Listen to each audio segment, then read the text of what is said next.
Një sasi eksplozivi e dyshuar tritol ka shpërthyer në një ndërtesë në zonën e teleferikut në Tiranë, por fatmirësisht pa pasoja në njerëz.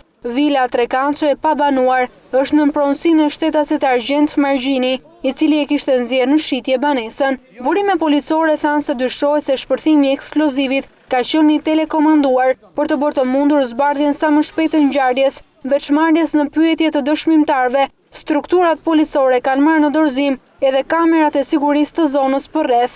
Ende nuk ka asnjë pistë se cili mund të ketë qenë shkaku që ka çuar në vendosjen e sasisë së eksplozivit. Pronari i vilës Argjend Margjini kishte vendosur të shiste banesën, madje edhe në momentin e shpërthimit, mbi çatinë e saj lexohet tabela "Shitet vila me certifikat pronësie". Pasi mësoi për ngjarjen, Margjini tha se ai dhe familja e tij nuk kanë ndonjë konflikt të hapur me asnjë person për çështje pronësie.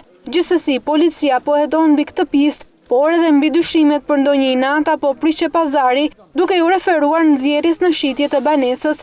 Shpërthimi i lëndës eksplozive ka shkaktuar dëme të konsiderueshme materiale edhe në bizneset përreth, kryesisht në thyerje xhamash si dhe dëme të tjera.